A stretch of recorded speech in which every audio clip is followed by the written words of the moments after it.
Hi friends. അപ്പം ഇന്നത്തെ video എന്ന് പറയുന്നത് നമ്മൾ ചുരിദാറിൻ്റെയും ബ്ലൗസിൻ്റെയും നെക്ക് പോർഷനിൽ നമ്മൾ ഹൈഡായിട്ട് സ്റ്റിച്ചിങ് ചെയ്യാറില്ലേ, അതായത് ഹെമ്മിങ് സ്റ്റിച്ച് എങ്ങനെയാണ് പെർഫെക്റ്റ് ആയിട്ട് സ്റ്റിച്ച് ചെയ്യാന്നുള്ളൊരു വീഡിയോ ആയിട്ടാണ് ഇന്ന് വന്നിട്ടുണ്ടായത്.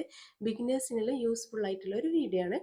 പിന്നെ അതിന് മുന്നേ എൻ്റെ ചാനൽ നിങ്ങൾ ആദ്യമായിട്ട് കാണുന്നവരാണെങ്കിൽ ഒന്ന് സബ്സ്ക്രൈബ് ചെയ്തിട്ട് കണ്ടോക്കണം. അതുപോലെ തന്നെ കൂടെയുള്ള ബെൽ ബട്ടൺ പ്രസ് ചെയ്യാനും മറക്കല്ലേ. അപ്പം നമുക്ക് വീഡിയോയിലേക്ക് കിടക്കാം. നമ്മൾ എല്ലാം സ്റ്റിച്ച് ചെയ്യുമ്പോൾ നമ്മൾ അതായത് 2 ലെയറിലാണ് എല്ലാം സ്റ്റിച്ചിങ് കൊടുക്കാറുള്ളത്, അതായത് ഹെമ്മിങ് കൊടുക്കാറുള്ളത്. അപ്പോൾ ഞാനൊക്കെ പണ്ടൊക്കെ ഞാൻ ഈ നെക്ക് പോർഷനിലെല്ലാം തുന്നി കൊടുക്കുമ്പോൾ 2 ലെയറിൽ തന്നെയാണ് കൊടുക്കാറുള്ളത്. അതിന് കാരണം എന്ന് വിചാരിച്ചാൽ അതിന് കുറച്ചും കൂടി ടൈറ്റായിട്ട് നിന്നാൽ നല്ലോണം ഉറപ്പ് കിട്ടിക്കോട്ടെ ആ ഒരു നെക്കിൻ്റെ ഭാഗത്ത് എന്നൊരു രീതിക്കാണ് ആ ഒരു മെത്തേഡ് പിന്നെ കണ്ടിന്യൂസ് ആയിട്ട് ചെയ്തുകൊണ്ട് നിന്നിട്ടുണ്ടായത്. ഓൾറെഡി നമ്മൾ നെക്ക് പോർഷനിലും ഫ്രണ്ടിലും ബാക്കിലും നമ്മൾ ക്യാൻവാസ് വെച്ചിട്ട് നമ്മൾ സ്റ്റിച്ച് ചെയ്തിട്ടുണ്ടായിനി. അപ്പം ലാസ്റ്റ് നമ്മൾ അതിൻ്റെ ഇടയിൽ ഒരു ഫ്യൂസിങ്ങും വെച്ച് അത്യാവശ്യം പ്രസ്സിങ് ചെയ്ത് കൊടുത്തിട്ടുണ്ടായിനി. അതിൻ്റെ മേലിലേക്ക് കൂടിയാണ് നമ്മൾ ഈ ഒരു ഹെമ്മിങ് ചെയ്യാൻ പോകുന്നത്. അപ്പം നമ്മൾ ഓൾറെഡി ഞാൻ പറഞ്ഞല്ലോ, നമ്മൾ 2 ലെയറിലെടുത്തിട്ടാണ് നൂല് എടുക്കാറുള്ളത്. അത് നിങ്ങൾക്ക് കാണിക്കാൻ വേണ്ടിയിട്ടാണ് ചെയ്തിട്ടുണ്ടായത്. അപ്പോൾ ആ ഒരു ലെയറിൻ്റെ അടുത്ത് നമ്മൾ ഇതുപോലെ കെട്ടിട്ടെടുത്തതിന് ശേഷം ആ കെട്ടൊന്ന് ഇതേപോലെ കട്ട് ചെയ്ത് കൊടുക്കുക.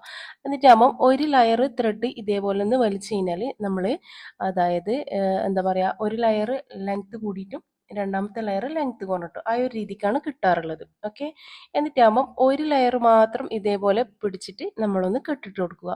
പിന്നെ പ്രത്യേകം ശ്രദ്ധിക്കാനുള്ളത്, നമുക്ക് എത്രത്തോളം നമ്മൾക്ക് മാനേജ് ചെയ്യാൻ പറ്റുന്നു അതിനനുസരിച്ചിട്ടേ നമ്മൾ ഈ ഒരു ത്രെഡിൻ്റെ ലെങ്ത് എടുക്കാൻ പാടുള്ളൂ. അത് പറയാൻ കാരണം, നമ്മൾ ഹെമ്മിങ് ചെയ്യുമ്പോൾ നമ്മൾക്ക് അവിടെ ഇവിടെ കുടുങ്ങിപ്പോവാൻ ചാൻസ് ഉണ്ട്. അത് ഇല്ലാതിരിക്കാൻ വേണ്ടിയിട്ടാണ് ലെങ്ത് കുറച്ചിട്ട് ത്രെഡ് എടുക്കാൻ പറയുന്നത്. ഓക്കെ, അപ്പം നമ്മൾ ഇതുപോലെ നമ്മൾ 1 ലെയറിൽ ത്രെഡെല്ലാം കോർത്തതിന് ശേഷം നമ്മൾ സ്റ്റിച്ചിങ് ചെയ്യാനുള്ളത് ഫസ്റ്റ് ബാക്ക് ഭാഗത്തു നിന്ന് ഇതേപോലെ, എല്ലാം ബാക്ക് ഭാഗത്തു നിന്ന് തന്നെയാണ് സ്റ്റിച്ചിങ് സ്റ്റാർട്ട് ചെയ്യാറുള്ളത്. ഫ്രണ്ടിൽ ചെറിയൊരു പോയിന്റ് നമ്മൾ ആ ഒരു ത്രെഡിൻ്റെ ഭാഗം കാണത്തുള്ളൂ. ഓക്കെ, നമ്മൾ ത്രെഡ് എടുക്കുമ്പോൾ നമ്മൾ ഡ്രസ്സിൻ്റെ ഏത് തരം കളറാണോ ഉള്ളത് ആ ഒരു സെയിം കളർ തന്നെ ത്രെഡ് എടുക്കാൻ പ്രത്യേകം ശ്രദ്ധിക്കണം.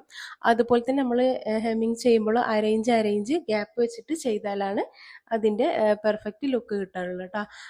അപ്പോൾ അതെല്ലാം പ്രത്യേകം നോട്ട് ചെയ്യാനുണ്ട്. സ്റ്റിച്ചിങ് സ്റ്റാർട്ടിങ് ചെയ്യാനുള്ളത്, നമ്മൾ ആ ഒരു കെട്ടിട്ടായ ഒരു ഭാഗം ഉണ്ടാവില്ലേ ത്രെഡിൻ്റെ, ആ ഒരു ഭാഗം ബാക്ക് പോർഷനിൽ ഒന്ന് കുത്തിയെടുക്കുക. അതായത് ചെറിയൊരു പോയിന്റ് നല്ല ക്ലോത്തിലേക്ക് ജസ്റ്റ് ഒന്ന് കുത്തിയിട്ട് മുകളിലോട്ടേക്ക് എടുക്കുക. എന്നിട്ട് ആ ക്യാൻവാസിലേക്ക് ഒന്നും കൂടി ഒരു കുത്തു കൊടുത്തതിന് ശേഷം മേലോട്ടേക്ക് വലിക്കുക. വീഡിയോയിൽ കറക്റ്റ് മനസ്സിലാവും, കുറേ കുത്തുകളായി പോകുന്നുണ്ടോ എന്നൊരു ഡൗട്ട് ഉണ്ട്. നമ്മൾ താഴെ നല്ല ക്ലോത്തിൽ ഒരു കുത്തിട്ടിട്ട് ഒന്ന് വലിക്കുക. എന്നിട്ട് ആ ഒരു ക്യാൻവാസിൻ്റെ ആ ഒരു സൈഡിലെ അവിടേക്ക് ഒന്ന് വലിച്ചെടുക്കുക. ഓക്കെ, ആ ഒരു മെത്തേഡ് തന്നെയാണ് കണ്ടിന്യൂസ് ആയിട്ട് നമ്മൾ പോവേണ്ടത്. അതായത് ഒന്നും കൂടി ഈ വീഡിയോ കറക്റ്റ് ശ്രദ്ധിച്ചാൽ മതി. മിക്കവർക്കും അറിയുന്നുണ്ടാവും, എങ്കിലും ഞാൻ ഇതിൻ്റെ ചെറിയ പോരായ്മകൾ നികത്താന്ന് വിചാരിച്ചിട്ടാണ് ഈ ഒരു വീഡിയോ ചെയ്തിട്ടുണ്ടായത്. ഓക്കെ, ലാസ്റ്റ് ടൈമിൽ എത്തുമ്പോൾ നമ്മൾ ഇതുപോലെ ഒരു നോട്ട് ഇട്ടിട്ട് കൊടുക്കാറുണ്ട്. അതായത് നമ്മളൊന്ന് കെട്ടിട്ട് കൊടുക്കണം, അല്ലാന്നുണ്ടെങ്കിൽ ആ ഒരു ത്രെഡെല്ലാം വലിഞ്ഞു വരാൻ ചാൻസ് ഉണ്ട്. അതുകൊണ്ട് നല്ല രീതിയിൽ നമ്മൾ അവിടെ കെട്ടിട്ട് കൊടുക്കാറുണ്ട്, സ്റ്റാർട്ടിങ്ങിലും ലാസ്റ്റ് നമ്മൾ ഫൈനലി നമ്മൾ ഈ ഒരു നെക്ക് പോർഷൻ കംപ്ലീറ്റ് ആയിട്ടുണ്ടായിന് ഈ ഒരു രീതിയിലാണ് നമുക്ക് കിട്ടാനുള്ളത്. ഇത് അയൺ ചെയ്യുന്നതിന് മുന്നേ ഞാൻ ജസ്റ്റ് ഒരു വീഡിയോ നിങ്ങൾക്ക് കാണിച്ചു തന്നിട്ടുണ്ടായത്. പിന്നെ ഈ ഒരു ഡ്രസ്സിന്റെ ഫൈനൽ ലുക്ക് ഞാൻ നെക്സ്റ്റ് വീഡിയോയിലായിട്ട് കാണിച്ചു തരാം. ഷ്രഗിലും വരുന്ന ഒരു ഗൗണാണ് ഇത് വന്നിട്ടുണ്ടായത്. അപ്പം നമ്മൾ ഈ വെക്കേഷനിലും സ്റ്റാർട്ട് ചെയ്ത രീതിയിൽ ചില ആളെല്ലാം നമ്മൾ സ്റ്റിച്ചിങ് ക്ലാസ്സിനെല്ലാം പോയി തുടങ്ങിയിട്ടുണ്ടാവും. അവർ സ്റ്റാർട്ടിങ്ങിലെല്ലാം ഇതുപോലെയുള്ള ഹെമ്മിങ് സ്റ്റിച്ചെല്ലാം കാണിച്ചു തരാനുള്ളത്.